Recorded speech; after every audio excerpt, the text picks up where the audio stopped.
ladies and gentlemen, has been much in the news lately, and yet Whistler has always been here. The mountains, the valley, and the lakes.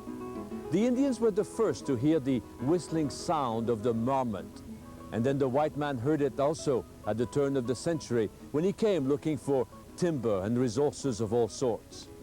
Others came later as well to find peace and quiet, like Walter Zabrowski.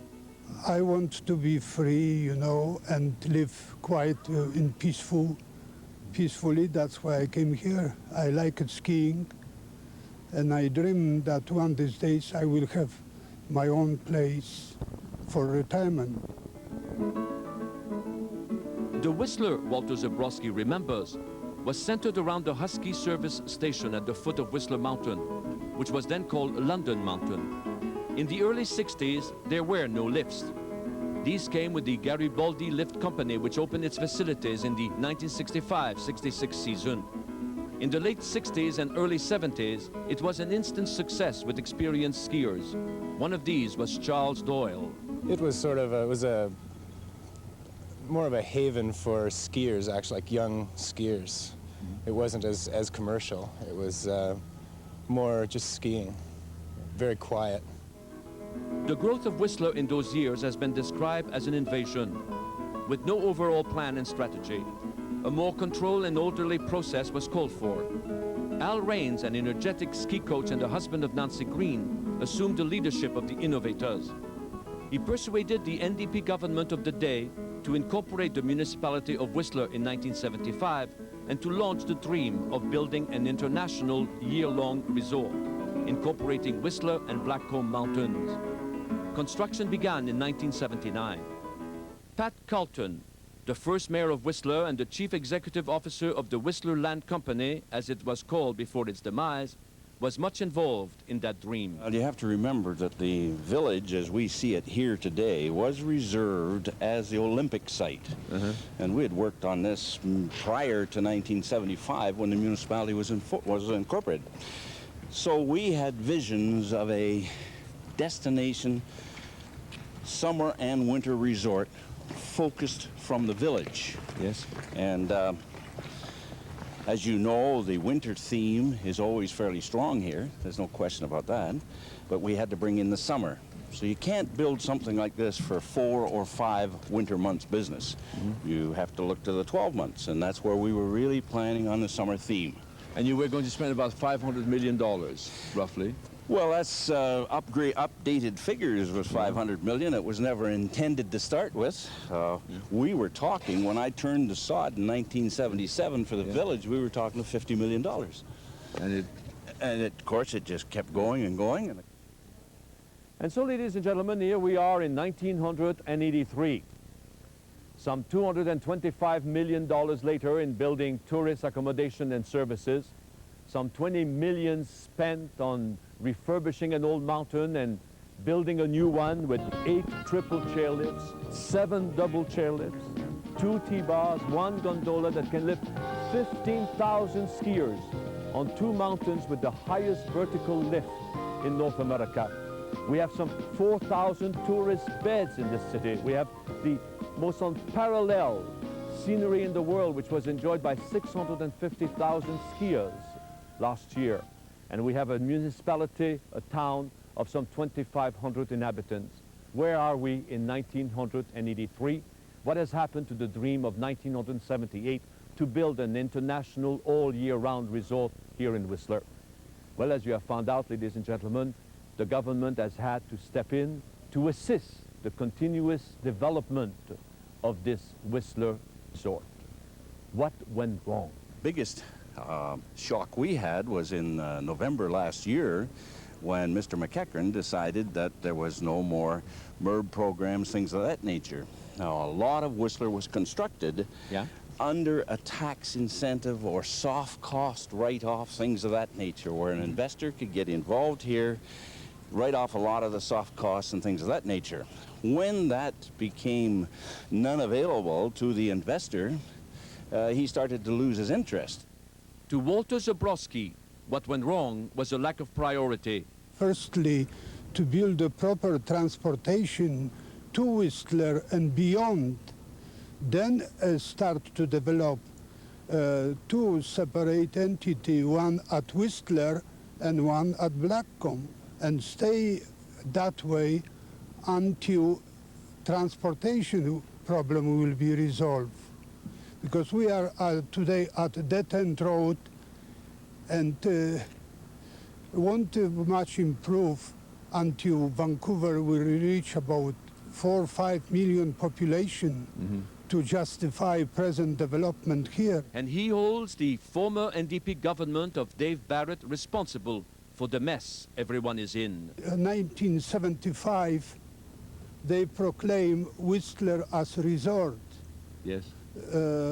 municipality, not giving financial background to the community.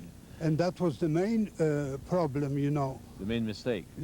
That's right. And today, NDP should realize that they are partly guilty of what we are exploring here, and they should support fully government with idea to take over.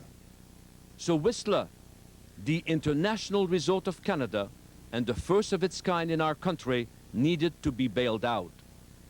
As we walked across the town center, Pat Carlton spoke to me about this imperative need, especially after the Whistler Land Company had wound up its operation in the summer of '82. We would have sold to a private developer. We had 3 of them on stream that were Gamblers. Well, that was a third bid, maybe. The principal that came up with the deposit check is not a gambler as such, but it was under the understanding in a phone call to me that the Nevada interests were his backers. He made that statement to me. Do you think that the government stepped in to prevent that from taking place? No, I think the government stepped in the end to see that this continued in the right vein. Who's to say Nevada interests wouldn't have done the same thing? Who's to say that a private developer couldn't have done it? I had qualms that this would happen. I feel it's to the best interests of all the people of BC as well as Canada to see that this is finished properly. The private developer isn't interested in the people of BC, and he's not interested in the people of Canada primarily. Do you mind gambling? No, I'm not opposed to it, but if I was going to have gambling, I'm not too sure that this is the area for it, and that would have to come by referendum first. How the process of saving, bailing out, assisting Whistler was carried out, we shall discuss later in our program with the minister responsible.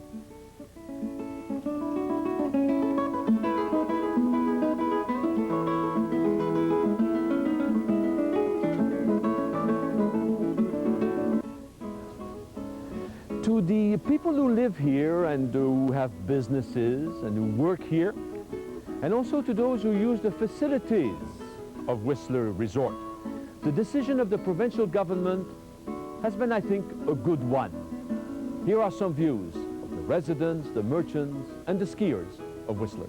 It's a good thing they stepped in to complete the rec center, Yes. and that'll benefit everybody around the village and tourism, I think, in general in BC. The government is coming in to protect their interests here at Whistler, and for us it would mean possibly the completion of the recreation center here, which would mean increased summer trade, which would help us out greatly. This area has needed some help. Skiing is a sport that brings a lot of money into the province. I think it's going to be a great help to Whistler. I think we can use any assistance that we can get, and I'm sure they're going to have great ideas for us and will really help to put Whistler on the map. If I was an NDPer in Port Alberni, I might not approve of it. I think if that's what it's going to take to save an otherwise magnificent project, that it should increase. Because Whistler is a 10-year plan, I think that they got too much involved that they can't bail out. They have to, go for the whole 10-year thing. The town's only a few years old, and there's still too much money invested for them to dump it. The Whistler Resort Association, which groups all the merchants and all the businesses operating here, is key to the success of Whistler. Its job is to market the place, to run a centralized reservation booking system, and also to inform the tourist.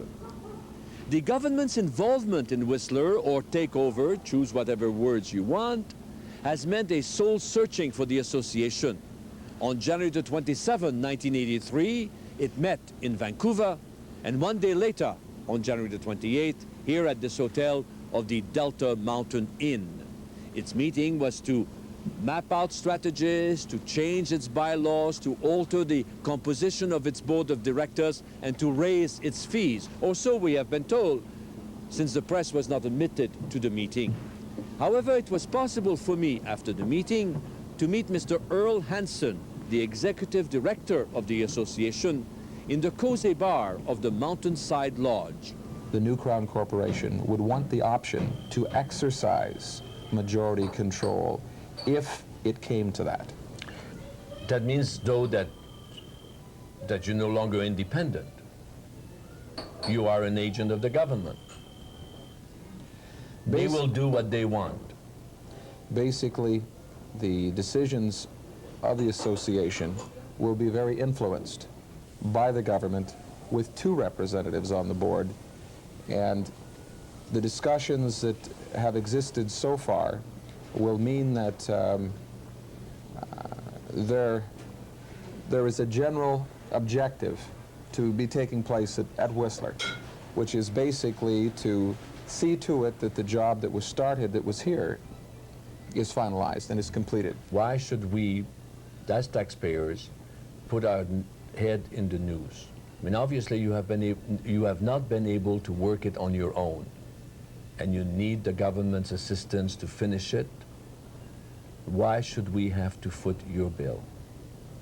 I think one of the very important things about the Whistler project is the fact that it has been one that has evolved right in front of the public's eyes since its inception in '65 and more recently in 1978, when the new development began at Whistler. And the new development was an attempt to create a destination resort in Canada that could be as successful as some of the great resorts in Europe and the great resorts in the United States, to bring in business from around the world.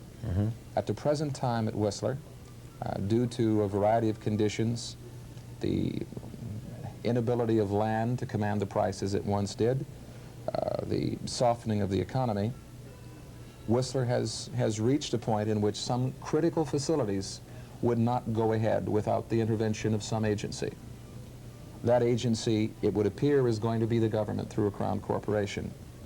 By virtue of that involvement, it would definitely result in certain facilities that will be completed that will mean additional jobs for British Columbia. Like the convention center? The convention center certainly would be one of the major things I would think that WLC developments will finish at an early date. Some additions that might occur to make the golf course an even better golf course.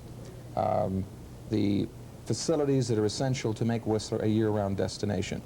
By virtue of these things happening, it is going to mean that we will be able to draw visitors who would otherwise go to a U.S. resort, draw visitors who would otherwise go to a resort in Europe or something in any other area around the world. If the Whistler Resort Association is key to the renewal of Whistler and the completion of the dream of the middle 70s, so are the lift companies, Blackcomb and Whistler. Their managers endorse enthusiastically the involvement of the government. We were intent on carrying out the development, both the real estate and the lifts, almost independent of the government action, but with the government action, it moves the existing village, the people that are running properties, hotels and commercial establishments, into a much more economically viable position than before.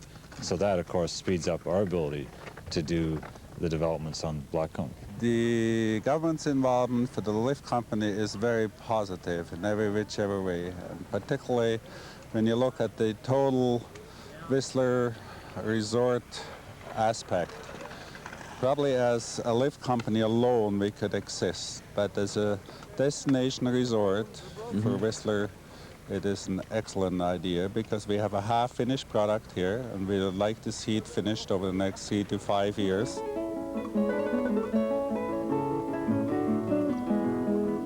Ladies and gentlemen, it's late at night and all the meetings are over, and therefore perhaps it's a time over some nice food and drinks to spend some time reflecting on what's happening to Whistler. And I've gathered with me a group of citizens, Whistler, some Whistlerites, at Beau's restaurant few miles right outside of the center of town of Whistler. And I suppose, Mike Witcher, as manager of this restaurant, I might as well start with you.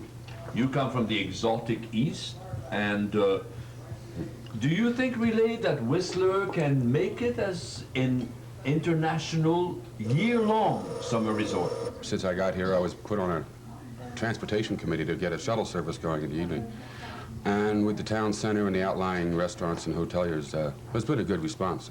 So I think the spirit of working together and making this international resort is there, and I think it will work. Do you think the conventions can work here? Do people are going to travel all these kilometers on this road to come here in the summer?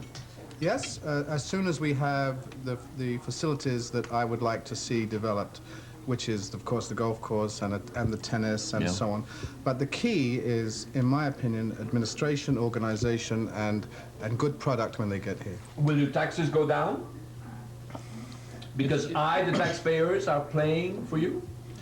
Well, it's an interesting question. I don't think that the taxpayers will ultimately pay for the money that's put in here by the provincial government. I think that, you know, in a few years, the provincial government will realize a capital gain, in fact, on the property that it sells. Okay.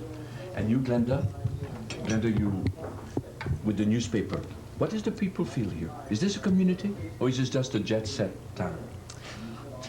Okay, first, what the people feel by the government stepping in is that it's showing that they are putting their confidence into this community, that the people who have lived here and worked so very hard for the last 2-3 years, and even before that, that their goals and their dreams are going to come closer to actualization. And I think it's a feeling of confidence.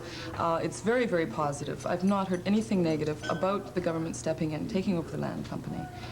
And is there a community here? There's a very strong community here. I don't think people outside the area realize just what people put into this town to make it work, in terms of volunteer time, in terms of creative concepts to make it work, and just show that yes, there is something here. It's not just a jet-set place where people drink and party. There's much more to it than that. Well, I'm going to leave you in a few minutes when we're through eating at those restaurants, and I'm going to go to my house and speak to the mayor. Then we'll find out what the truth is all about. With the true story. It's all about. Great.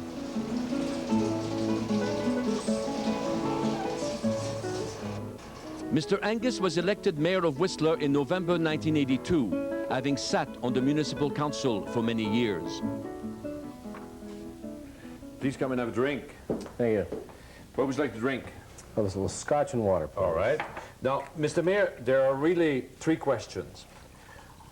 Surely the government takeover means that the municipality of Whistler has no longer any autonomy. They'll dictate what's to happen in Whistler.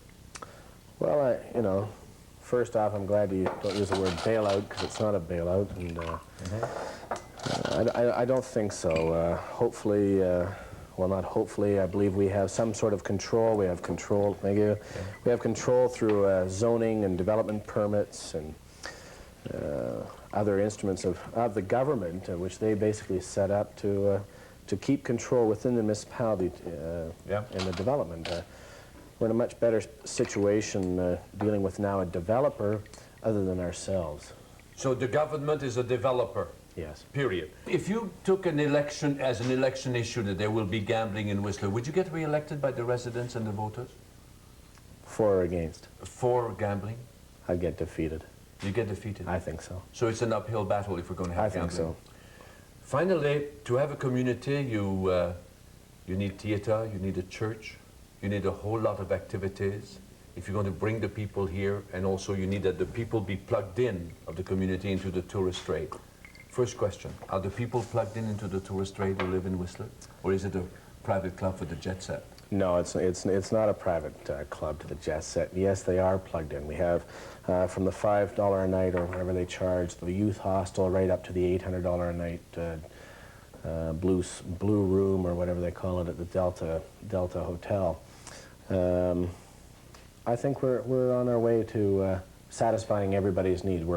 Right now, what we're doing, we're a regional resort area, which means we're dealing with the Lower Mainland, the Pacific Northwest. Right. I know that everybody's, it's taken some time to realize, and it's going to take more, that that we're dealing with a tourist, and those are the people that are going to come in here and enjoy themselves. And we have to make it, we have to make sure that we make sure they have a good time. And now what about the community? Do they want me here as a tourist? Sure. Yeah? Excuse me. Yeah? Certainly. Everybody, you know, the person who comes up on a weekend for their cabin, he's a tourist. I mean, he's not a tourist, but he's a visitor in a sense, and you better make sure he has a good, you know, enjoys himself. Right. Finally, is it possible to turn a regional resort into an international year-long resort? Yes. Through marketing, through an aggressive marketing and educational process of the people who are developing up here and who are turning out the product. And I think we turn out a very high quality product. So your hope for the future is unlimited? It's unlimited. You get re-elected? You bet. It's good health. Yeah. Well, Thank here's you. to it. Salut. Thanks. We'll continue with that report after 8 tonight. Laurier has interviews with politicians who have something to say about what some people are calling a bailout at Whistler. After the break, we'll tempt your willpower when we tour traditional French... That lay behind the government involvement in Whistler, or whether they are also in favor of this international year-long resort, remains to be seen. Many ratepayers have expressed to me their concerns that their taxes will eventually have to pay for the services to the tourists, particularly in lean years. Others are afraid that the facilities being built for the tourists will not be as readily available to them, and they will become, therefore, secondary citizens in their own municipalities. And still others have suggested that they are not members of the international jet set, that they are hard-working, middle-class British Columbians who bought at the right time, and that consequently they may not be able to afford the prices charged to the tourists for facilities and services. Their anxieties, as I say, remain to be met. Yet it was their anxieties and the comments of many British Columbians about the government bailing out Whistler that have brought me here on this windy day to Victoria. I first met with Mr. Charles Barber, the municipal critic of the New Democratic Party. Mr. Barber, the New Democratic government of Dave Barrett started Whistler and is therefore responsible for the mess we're in. I disagree. We started by saying, here's the potential, here are the opportunities, here's what we could do. We never created this mess, though. We never created the Whistler Resort Association, and we never allowed it to get out of hand like the Socreds have. Where do you think the mess is? Well, the mess is threefold. First of all, what they're doing is probably illegal. Secondly, what they're doing will cost us a fortune. And thirdly, the problem is that the Socreds have been in charge from the beginning. For now going on 8 years, they've been responsible for the money, the planning, the law, and the implementation. What bothers me a great deal about this bailout of Whistler is that it's so deceitful. The people who say they're going to clean up the mess are the ones who started it in the first place. But Whistler is a fact. Yes, there is no way out of that now. It's in trouble. It must be saved. Yes, it must be, in a prudent, rational, and intelligent way, applying a new set of standards and a new kind of caution to the enterprise that the Socreds have never applied before. They've been spending money like drunken sailors. They've been throwing it out the back of the truck, and we now see the results. To save Whistler, we need cautious, prudent, business-like management of that resource. It's a great resource. It should succeed. It will benefit all of us if it does. Whether or not these guys are capable of making it succeed, I don't know. And I think a lot of other people have doubts too. What is your reading of the population's view about the involvement of the government in Whistler? I think they're very skeptical. It's a question of moral priority. Is it more important to save a ski resort or reopen a hospital? Is it more important to allow skiers to come from around the world or even from Kelowna to enjoy the pastime they enjoy than it is, for instance, to guarantee that people can get into open heart surgery? Ski resort is a great thing. Is it as important as a hospital? Probably not so. Is it as important as finding jobs for people, because it will find jobs? That's the best side of Whistler. The employment opportunities, the job creation aspects of the Whistler Blackcomb proposal, as we first envisioned it years ago, is the finest attribute it has. That's what should work, that's what we need to work so that more people can find work. But I've got some advice. What's that? If you're looking for work, there's a snow job at Whistler. Armed with the views and comments of so many individuals living in British Columbia, the time has now come to speak to the minister responsible, the Honorable Tony Bromette, the Minister for Lands, Parks and Housing. I met the Honourable Minister in his legislative offices here in Victoria. In getting involved with Whistler, did the government fear that the Crown lands would fall to the Royal Bank, one of the creditors of the Whistler Land Company, and also that it would also lose the monies which are owed to the government, and in effect it bailed itself out? Well, the Royal Bank and others were what are known as secured creditors, and Whistler Land Company owed money to them. So if the banks, if any receivership action had been triggered, then the secured creditors would have had no option but to move in and secure their loans. They would have secured it with the land assets there, which far exceeded the amount of their loans. And so they would have acquired a great amount of assets, would not have been responsible for the liabilities, and we would not have been able to get anything for those lands ourselves because they had been turned over to the company as assets. Did you feel, sir, that the gambling interests would gobble up the land that was still available and build a casino, and the government did not want a gambling casino up at Whistler? When I got involved in it, until recent press releases, I didn't know casino interests were involved in it, and I'm still not convinced that it was a serious proposition. Would you mind? I don't see Whistler as, I don't see a gambling operation at Whistler as the answer. It's a beautiful outdoor recreational resort which we expect will develop into an all-seasonal resort, and I don't see the need for gambling there. Is the Crown Corporation created? Yes. It's now in effect? Yes. And it's legally done? Yes. Because there was a lot of complaint that it was not legally done. Well, there was a lot of misinformation that came out for, you know, for a little while there. When people really check into it, the land, this Crown Corporation was legally created, is a Crown Corporation. There's really no problem there. And you acquired the assets of the old Whistler Land Company for $1 without parliamentary legislative approval. Right. That's wrong. No. Why not? Because we can take that money out of our Crown Land Fund, you know, to make moves. We're doing this in land deals all the time, and it's a lot of, you know, a lot of the money we use in that Crown Land Fund far exceeds the $1. You know, becomes a major point that we've illegally acted on $1. We haven't. We double-checked that to make sure that everything would be right and proper and legal, and you know, it's quite a fuss about $1. How much does the government intend to spend on Whistler? The studies show that we don't expect to have to, on a net basis, spend anything at Whistler. And in other words, the assets are there so that we can get a line of credit for all of the money that, that will be needed to complete that center. From the land sales, from the other assets that we've acquired, we are fully convinced, and our studies show this, that we will be able to meet those obligations, pay off that line of credit, pay off all the outstanding debts, and actually come out with, at the worst scenario, a break-even situation within 3 to 5 years, or most likely, a profit to the government. So no taxpayer money is going to go in? Well, you see, this is a difficult one to answer because we may have to, for instance, some staff time has gone in. And there might be, you know, other costs that we have to carry, but they are minimal costs. They're little administration costs, like we rent a room to hold a meeting. Yes, I see. So that's the kind of thing, but no real money of any appreciable amount is going to go in there. Last July, when the company was in this terrible shape and it had to let go its employees, Mr. Van der Zam, who is now Minister of Education, was asked if the government would bail out the company and help it out. And he said, no, we're not going to bail out private enterprise. Private enterprise has got to stand on its own 2 feet and do the job. Well, now they're in trouble, sir, and the government runs to help private enterprise. Are you, sir, becoming socialists? No, we've run to help us out. For instance, we have not provided financial assistance to either one of the ski resort operations. We have not provided any financial assistance to any of the hotels, commercial or residential, you know, developers there. We have not provided any of that money.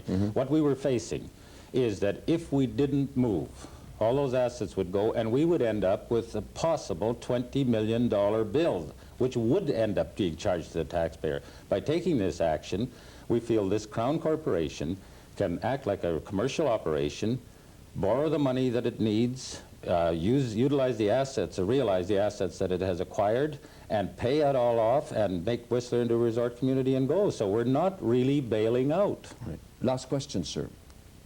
We are in serious economic hard times. The government has no money next year for hospital services, or at least additional money for services. Services are being cut everywhere, in hospital, in education, services to welfare recipients, to the unemployed, everywhere. You have to cut, you have no money. And all of a sudden you have a lot of money to bail out the jet set, so that people can come from God knows where to ski at Whistler. And yet 14%, close to 15% of our people are unemployed in this province.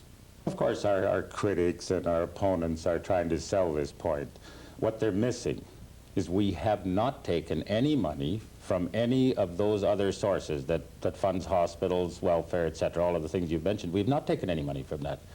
What we've done is secured our interest. Now, if we hadn't moved, and if we had lost 20 million, you know, because of inaction, we would, yes, that 20 million would have had to come from this other funding. This way, we think we're going to need no government money to rescue the operation, if you like. You know, people insist on this bailout term, but to get the Whistler Resort developed into an all-season resort. When that happens, yes, then we're going to create thousands of extra jobs. We're going to create income tax revenue, sales tax revenue, hotel room tax revenue, and all of that, plus a tourist attraction, plus a convention center, which is going to bring a lot of money into the province. If we don't have that kind of income into the province, then how do we fund higher bills in education, in hospitals, etc.? In other words, we need that money, and this generates it. I could point out that we've already, from the Whistler, from $220 million, yes, of private investment, we've derived something like $8.5 million in taxes directly, and the federal government has picked up about 17 million. Yes. That's so far. If this thing is completed and goes ahead, that's going to triple, quadruple. Ladies and gentlemen, we cannot turn back the clock. Whistler is. The mountains are there, the scenery remains compelling, most of the town center has been built, facilities have been installed, hundreds of people have gotten jobs they would not have gotten otherwise, and governments, municipal, provincial, and federal, have reaped benefits from various kinds of taxation. The clock cannot be turned back. Maybe there was mismanagement, maybe there was a lack of business acumen, maybe too much was done too quickly. Maybe the provincial government did not take its priorities and responsibilities seriously. Maybe. But Whistler is, and Whistler must be completed. And the dream of building a year-long resort of international caliber for Canadians in British Columbia must be realized. In the long run,